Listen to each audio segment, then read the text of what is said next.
Là, c'est super. Très bien. Très bien. Trouver le bon compromis pour que ça pulse, les gars. Oui, bien. Le quotidien donc, sur un suivi en compétition lors d'un tournoi, il est très simple. Donc, si on a la chance d'avoir Pascal Supio, le préparateur physique sur le suivi, c'est de commencer par un réveil musculaire, comme il vient de le faire ce matin donc, sur le tournoi de l'île de Ré. Et ensuite, personnellement, donc, ce qui me concerne sur le tennis, c'est d'échauffer les joueurs avant leur match, avec une préparation précise, donc, soit sur le terrain, soit sur un débrief d'avant-match. Ah, super, Guilhem. C'est d'être capable, que ce soit sur le pivot ou que ce soit vers les avancées, tout ça, donc être capable de vous rouler, même dans l'échauffement, donc vraiment dans la réalité du match. Expliquer les stratégies, donner une feuille de route donc à chaque joueur pour qu'il puisse commencer le match dans les meilleures conditions. Pour toi, objectif, l'amener sur les diagonales, on le sait, d'accord, et tenir sur la régularité en étant plus solide, ok. On alterne un point à chaque fois en mettant en place directement cette stratégie, d'accord, comme si vous étiez chacun contre votre adversaire. Ensuite, bien sûr, observer le match et ensuite, après le match, donc faire un débrief d'après-match et souvent revenir sur le terrain pour faire les derniers réglages. Et Pascal, en général, quand il est sur place, terminer par une séance de récupération sur le plan physique.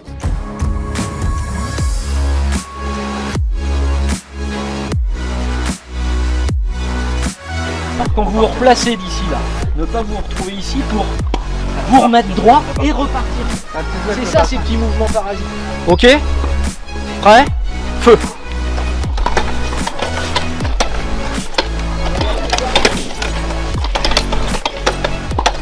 Ma mission principale sur ces déplacements, c'est vraiment de leur inculquer les routines, les choses essentielles afin de les professionnaliser le plus possible et surtout le plus rapidement possible.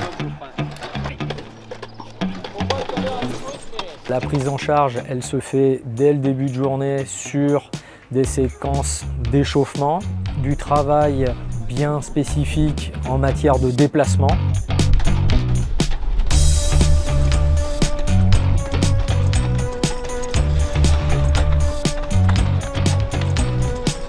Et puis plutôt en fin de journée, du travail de prévention et de récupération.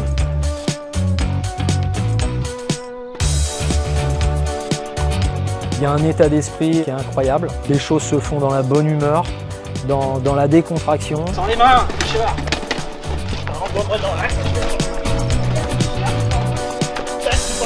Mais aussi avec de la discipline, de la rigueur. Oui, bien. C'est ce qu'on veut. En tous les cas, moi, c'est ce que je vais essayer de développer dans mes missions de déplacement sur les tournois. Si au jour le jour, ils travaillent de manière la plus régulière possible, de manière rigoureuse, ils vont augmenter leur niveau de performance. Allez. Excellent. Oh, elle est magnifique. Magnifique. J'adore, j'adore. Le fait d'avoir un accompagnement, effectivement, on se sent un peu mieux sur le terrain lors des matchs parce que déjà, finalement, on peut les préparer encore plus avec eux. Ah, ça c'est top. Super, bravo. Ça c'est très très bien, Geoffrey. Toi, ce que j'apprécie beaucoup, ce que j'aimerais voir tout le temps, c'est ça. C'est tu viens ici, ok. Tu tournes ici, pivot, tchac, tu reviens sans arrêt. Vers l'avant, sans arrêt, être capable de toujours trouver ce bon timing. C'est ça qu'il faut que tu arrives à mettre en place régulièrement, même si on n'est que sur demi-terrain. Quand on parle de l'adversaire, on peut déjà se projeter sur un plan de jeu, sur plusieurs stratégies s'il y a besoin, se rappeler nos qualités, nos défauts aussi. Encore une fois, dans l'attitude, n'oublie pas, je viens de gagner un point.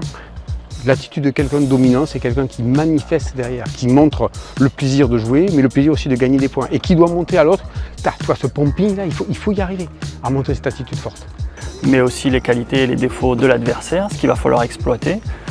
Voilà.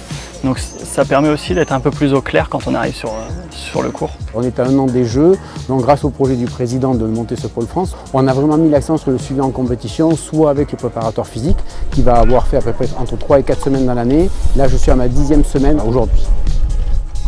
Ma deuxième mission en tant que capitaine de l'équipe de France de tennis fauteuil, c'est également de regarder tout le groupe France, d'essayer d'accompagner tous ces joueurs.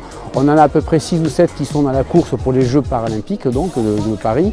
Et c'est aussi de les accompagner, de les guider, puisque l'objectif est de mutualiser les différentes structures pour essayer de les aider, de les accompagner, puisque certains enseignants n'arrivent pas à se débloquer du temps et pour les accompagner en tournoi. L'objectif quand on fait un suivi, c'est bien sûr d'élargir un petit peu nos interventions auprès de tous ces joueurs qui sont vraiment dans la mouvance du groupe France qu'on a souhaité créer en début d'année, en janvier 2023.